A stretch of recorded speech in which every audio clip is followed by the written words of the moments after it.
Class 12 fourth semester সংস্কৃত বিষয়ের সমস্ত ছাত্রছাত্রীকে আজকের ক্লাসে স্বাগত। আজকে আমরা তোমাদের ব্যাকরণ বিভাগ থেকে এই নিজ প্রত্যয় আলোচনা করব।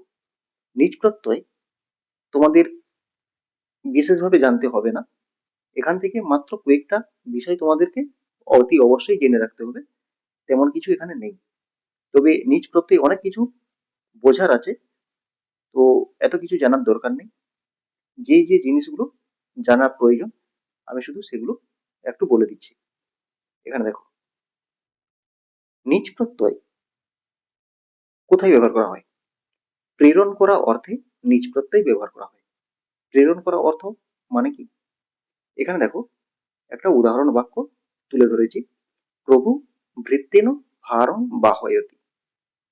এই যে বাহয়তি, এখানে নিজ প্রত্যয়টা যুক্ত হয়েছে। এবারে নিজ প্রত্যয়ের অর্থটা প্রেরণ করা, মানে কোনো কাজ কাউকে দিয়ে করিয়ে নেওয়া। এখানে দেখো, প্রভু ভৃত্যের দ্বারা ভার বহনের কাজটা করিয়ে নিচ্ছেন। বাহয়তি মানে ভার বহনের কাজটা তিনি করিয়ে নিচ্ছেন, এরকম অর্থটা আসছে। তাহলে এখানে প্রভু হচ্ছেন কর্তা, কাকে দিয়ে ভার বহনের কাজটা করিয়ে নিচ্ছেন? ভৃত্যকে দিয়ে, ভৃত্যের দ্বারা। তাহলে ভার বহনের কাজটাতে কাকে প্রেরণ করছেন? ভৃত্যকে। তার মানে এখানে নিজ প্রত্যয়ের একটা অর্থ আসছে কি? প্রেরণ করা অর্থ আসছে।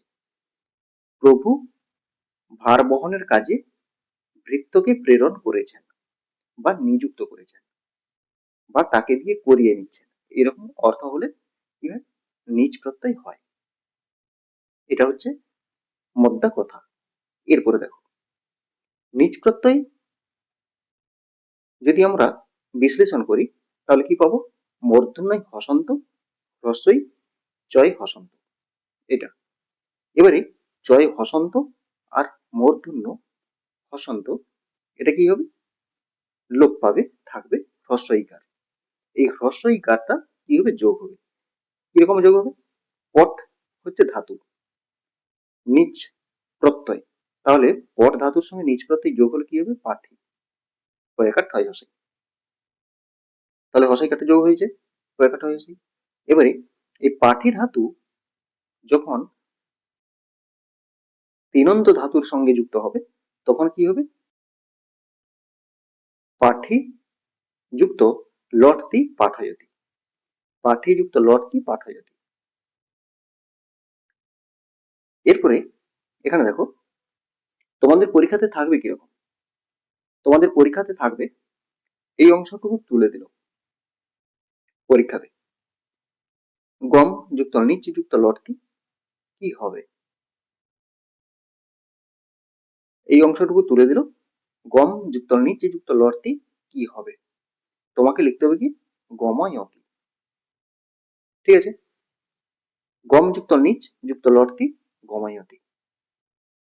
খাদয়তি কি হবে? খাদ যুক্ত নিচে যুক্ত লটতি খাদয়তি। জনয়তি, জন যুক্ত নিচে যুক্ত লটতি জনয়তি।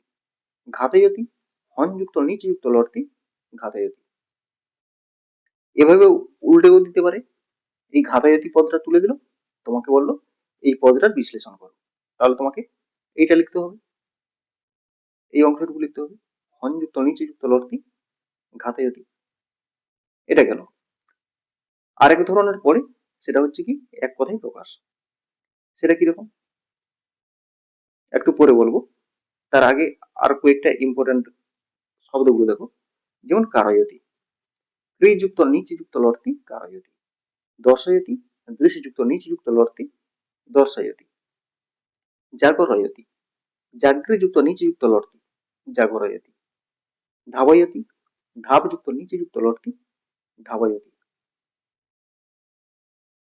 এগুলো গেল প্রত্যয় এবং পরিনিষ্ঠিত রূপ।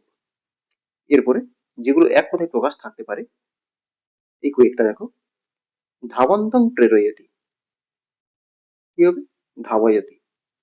গচ্ছন্তং প্রেরয়তি গময়তি।